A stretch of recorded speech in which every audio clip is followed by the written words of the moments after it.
Hello friends, YouTube आपका you like education पे स्वागत करता है। आज बात करेंगे जो हमारे सेकेंड सेमेस्टर है geography second semester second paper, और सेकेंड पेपर का नाम है समुद्र विज्ञान, जिसको ओशनोग्राफी भी बोलेंगे।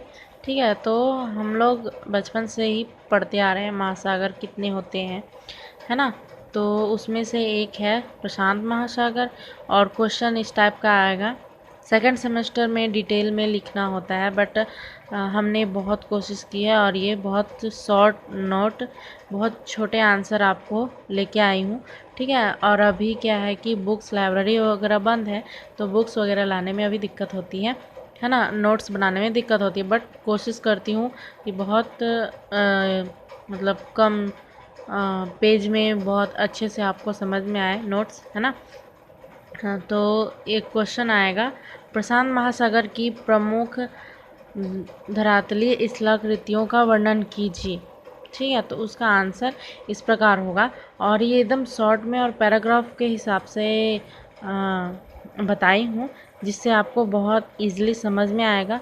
और जो इम्पोर्टेंट है वो इसमें आपको मिल जाएंगे सारे प्रशांत महासागर के सब विषय में। ठीक है, और टॉपिक बाय टॉपिक होता है, तो इससे क्या होता है, याद करने में भी बहुत आसानी होती है। ठीक है, तो फटाफट से स्क्रीनशॉट लेकर के आप इसे नोट्स को पढ़ सकते हैं, याद कर सकते हैं, और अपने कॉपी में लिख सकते हैं। क्योंकि सेकेंड सेमेस्टर के जो जियोग्राफी स्टूडेंट होते हैं ना, उनके लिए, जो भी एमए में है ना, कोई भी सब्जेक्ट में हो, उनके लिए क्या होता है कि बहुत मुश्किल हो जाता है कि एक बुक में सारे आपको आंसर मिल जाए, बहुत मुश्किल होता है। ठीक है, तो ये वो आंसर हो गया।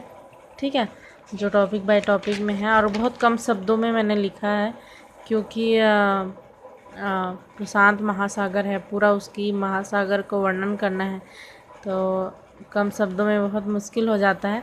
और बाकी तो आप पढ़ेंगे, याद करेंगे, तो आपका माइंड भी इसको थोड़ा शॉर्ट करेगा ही, इसलिए थोड़ा लॉन्ग आंसर ही पढ़ना चाहिए, जिससे क्या होता है कि आपका माइंड थोड़ा शॉर्ट करेगा उस आंसर को, तो इतना भी शॉर्ट नहीं करेगा कि आप लिख ना पाए, है ना। बड़े आंसर याद करेंगे तो उसको छोटा बना सकते हैं, बट छोटे आंसर याद करेंगे उसको बड़ा नहीं बना सकते।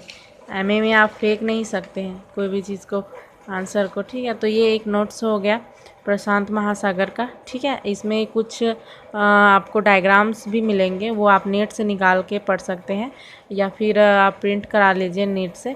प्रशांत महासागर की जो स्थलाकृति होती है ना, उसका।